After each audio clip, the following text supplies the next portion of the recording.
Don't let this fandom turn as insufferable as the Souls community. Damn, who's gonna tell them? This game has somehow brought the worst of Dark Souls egoists, Fallout New Vegas glazers who perish at the idea of criticism, mixed them together for the ultimate, unapologetically most annoying organisms alive today. Nigga, did I just catch you having fun? Hey, I'm back with another video I didn't even promise. I thought this would be an amusing video to make, and somebody's gotta address the type of timing some of y'all have been on, bro. Before I tear into the cheeks of this rant, agarra tus palomitas, subscribe if I low-key got you with the hook. You might as well so you don't miss out going forward. With that said, I'm not holding shit back. Keep it civil because I do want discussion to be generated, and if you're an elitist, just remember that your experience with this game does not define anybody else's. Alright, let's go. I don't know what it is about difficult games and elitists in their respective communities, but to the D1 Hollow Knight and Silksong meat riders, y'all are starting to move different. I love Silksong and it's gonna be a staple in the industry going forward, donning the 20 bucks a pop. Damn good deal. At this point, it is a form of measurement. This nigga is trash. At every turn, you are gonna see praise for Silksong, as if the good Lord himself denied this year's Rapture so that we could actually see this game come out. That means it's gotta be a flawless masterpiece though, right?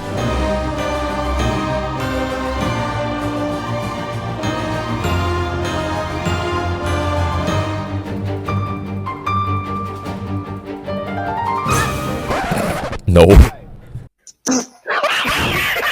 This game is far from perfect, and some of y'all really have to take off those rose-colored glasses. Like, somehow it's a crazy thing for anyone to say that maybe the gauntlets in this game are just considered glorified runbacks if you didn't beat them the first time. And speaking of runbacks, most of them feel like a regression from what made them enjoyable in the first place for any game ever in history. Somehow even Michael Zaki understood this by implementing Stakes America. Now, I think it's a good idea to have a complex runback in your platformer when it demands you to use your movement tech with finesse. Like, that's honestly a good way to keep the player engaged every time they gotta go back to the respective boss fights, and it's why I can get behind the last judge runback. But then the other half of runbacks in this game really got me thinking. This is just Dark Souls 2 too. And to the few Dark Souls 2 appreciators watching this, you are seen, you are not alone.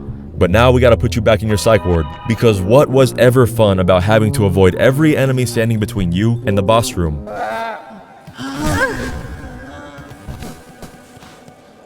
Kill that boy! Kill that boy! Kill How did Team Cherry lace their game with Iron Keep and Lost Izalith level runbacks in the Big 25? Like, no! Who actually fucks with this formula, bro? And yet I know somebody is going to have the nerve, the gall, to say skill issue, like, oh my god, I've never seen that one before. It's funny. It's fucking hilarious. Imagine being Team Cherry spending 7 years to make this game, just for it to immediately gain the worst elitist anti-fun community off rip. If I was on the team, I'm doubling that development time out of spite. If you want to give shit to anyone for their playstyle complaints or whatever, point out their lack of motion, because how many of y'all are moving like me? Oh my god! So the problem with voicing any criticism for Silksong is the fact that Hollow Knight glazers gotta be top 3 in the verse, next to One Piece and Elden Ring fans. I would know. If you think there are any better Metroidvanias or 2D platformers, you're done! Are we gonna act like there aren't faulty systems in Silksong? Really? Enemy repositioning. It is so much worse in this game than it was in Hollow Knight. If you haven't watched Holland's video over the subject, I highly suggest you peep it. I'll leave a link in the description. But I firmly believe it goes hand in hand with the subject of the 2 mask damage and this game's controversy over difficulty. In relation to the 2 mask damage as a whole, I don't really find it so much a problem except for the fact that you've got street tiers doing just as much as endgame world event tier enemies. The balancing in this game is so ass, bruh. You want Asgard? It's yours. You can't defeat me. No, I know. But he can. No. Anyways, here's how Holland defines the repositioning problem. To briefly define the term, a repositioning move is any effort a boss makes to change position in the arena that is not part of an attack. Regardless of whether a move is being considered an attack or a reposition, I argue that both are attacks. In fact, every time the hitbox of the boss moves or changes, the boss is in practice performing an attack. It is my firm belief that reading a telegraph and responding accordingly is the primary stimulus response framework that makes Hollow Knight bosses so fun. It's what creates a feeling of you dancing with the boss. But when you have to play it safe to avoid a poorly telegraphed attack, you're not expressing any capability other than caution, and that is neither fair nor So I don't exactly mind being punished for walking into an active hitbox, you know, that's nothing new. Punishing bosses with lethal movement tech are fun to overcome when they've got clear telegraphs to indicate if they're gonna jump, teleport, or dash straight into you. Whether they are considered direct attacks or not, you're going to learn how to avoid clipping into the enemy now that their entire frame is a hazard. But do you want to know how to make your enemy design tedious and annoying more than rewarding to overcome, and by extension, fraudulent as fuck? Give them seamless repositioning. And an active hitbox even if they're staggered. What was it? Thank you, Dark Souls. Let's talk money. We're dealing with economical problems in the real world right now. Why the fuck did Team Cherry go out of their way to immortalize it in this game? That's okay. You can keep it. Every point of accessibility costs way too much, so do key items, and meanwhile enemies are gonna ration their drops and bosses don't even drop beads. Like, bro, I lost my cocoon maybe once in my entire playthrough, and no, I still ain't never get rich without having to farm for beads. What kind of lame-ass system is that? And I haven't forgotten about the shell shard system either. Trust me, I'ma get to that later. But I forget though, I shouldn't be speaking my mind because Silksong meat eaters are a different breed. This game has somehow brought the worst of Dark Souls egoists, Fallout New Vegas glazers who perish at the idea of criticism, mixed them together for the ultimate, unapologetically most annoying organisms alive today. Obviously, a game this grand isn't going to please everybody, but come on, bro. Fans blame the Souls community for discovering Hollow Knight, and I hate to say it, this ain't a case of usual suspects. Elitist mentality was already integrated way before then. A part of the problem might have been the fact that this game took so long to come out. Players only see optimizations, bro. All Hollow Knight fans knew for a time were metas, optimal routes, charms, and things of that nature. So yeah, by extension, some of y'all completely disregard the subjective player experience and choice of free will, bro. We've already got backseaters in the mix. It's been only 5 weeks since this game came out. How is that even remotely possible?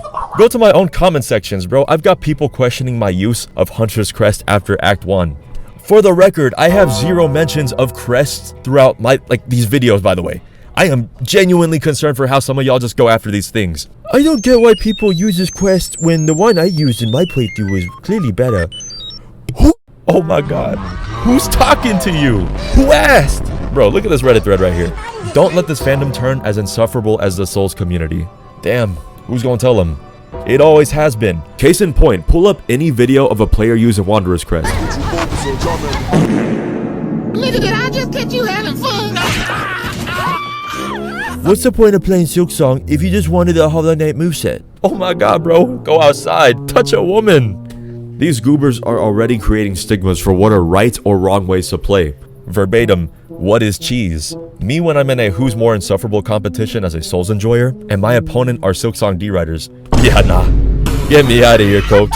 These players completely forget that everyone else is going to have different experiences, approaches, methods, squabbles, whatever, in this big-ass game that gives you so many options and liberties. Okay, Exhibit A, B, and C. In my last video, I was poking fun at Greymore for being comparable to O-Block. And yeah, it's an exaggeration, obviously, because I spent almost 2 hours in that bird gauntlet room and Morwing. Many people were on that same boat too, with me on day one reaction to those birds and Morwing. It was hilarious.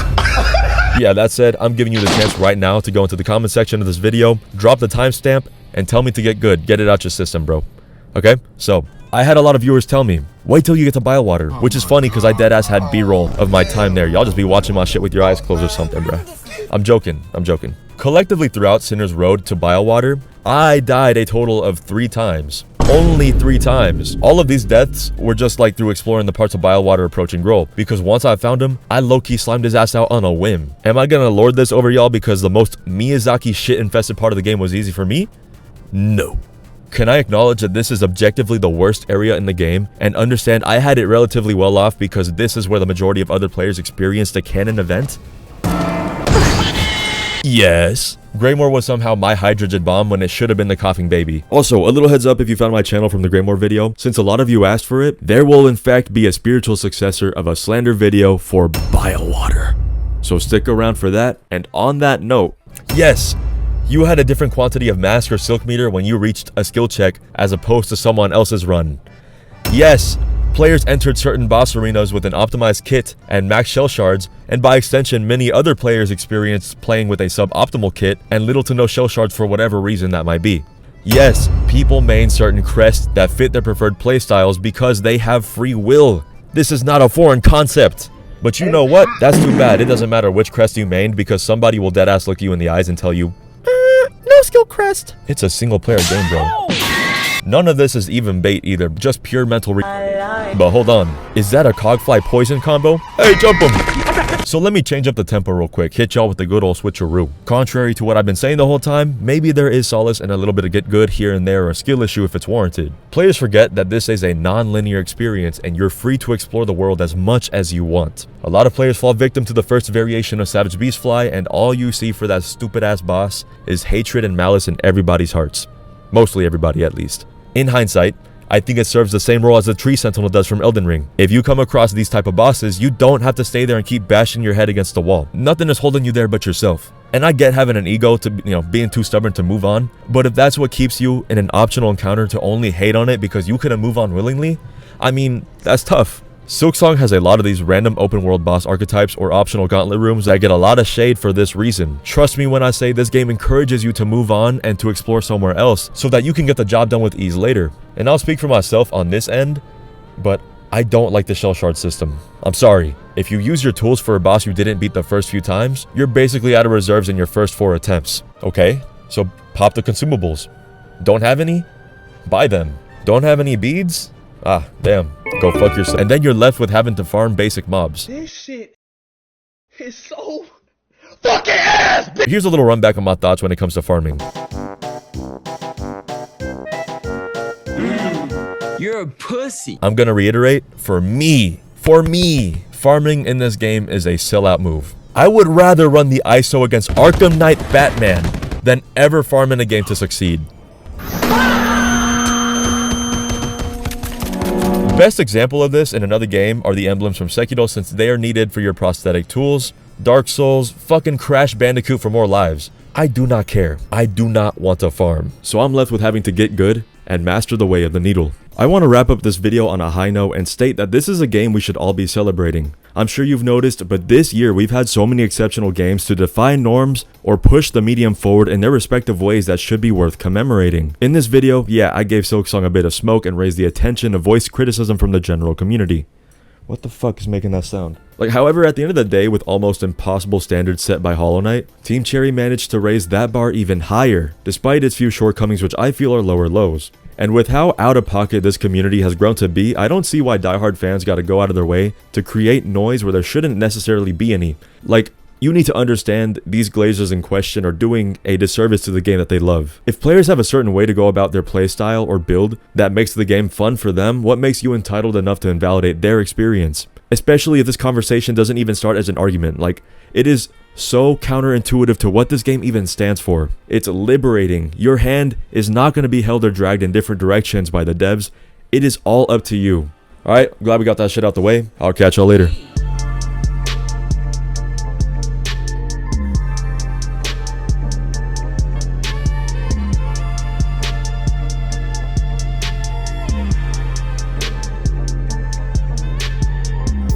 Okay. Bitch. You probably have to time it. Yeah. Arcane? Ar- Oh.